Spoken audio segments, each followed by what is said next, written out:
眼看小山就要拔掉氧气管谋杀病床上的母亲，一旁的亲生儿女和丈夫却假装看不见，只因这样就能摆脱女人的唠叨和管教，直到就要被枕头活活闷死的一刻，她这才意识到自己倾尽一生，却养了2个白眼狼的儿女，还惨死在了渣男丈夫养的小山手下。也许是女人心有不甘，竟在濒死之时意外重生了。还没等女人反应过来，就在这时，丈夫一行人带着小山回到家。介绍一下啊，这是苏玲，我的远房表妹啊，刚进城，暂时住在咱们家。女人这才意识到自己重生回了4年前小山进门的那天。上一世自己听信丈夫引狼入室，重活一世，女人决定当场拆穿。表妹，我看是请妹妹吧。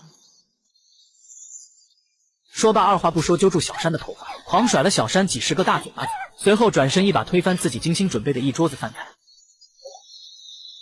李小飞，你是不是不想过了？不过了，你们不是巴不得不要我这个老婆，我这个妈妈，如你们所愿，改成姓，我们离婚，这个家还有你们，我都不要了。说罢，女人头也不回的转身离开，留下几人惊讶的愣在原地。没有了经济来源，女人只能白手起家，重操旧业卖馄饨。当年自己就是从馄饨摊起家养活了一家人，如今从头再来，她依然充满信心。与此同时，重组一家人正在享受着新生活。母亲突然的离开让儿子还是有些担心，为了坐实自己善良的人设，心机女佯装关切的表示女人一个人在外不安全，假装提议把女人接回来住。这下女儿更加觉得这个新妈人美心善，而自己的母亲不过就是吓唬吓唬而已。一旁父亲也随声附和，妻子在外面吃尽苦头，自然就会回来。眼看3人还在期待女人回家，为了让女人彻底消失，心机女顿时有了邪恶的想法，于是派出一帮混混找到女人的摊位。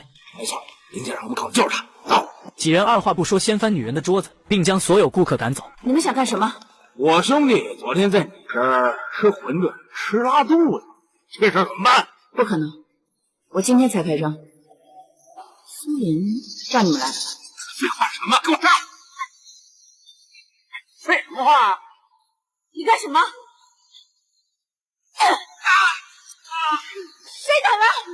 谁敢来？谁？敢打我兄弟，废了你的手！就在这时，几10辆豪车突然出现，来人乃是全城首富和他的千金大小姐。首富从混混手中救下女人，随即抄起木棍。你刚才哪只手打的这位女士？右手。是我帮你，还是你自己来啊？我自己来。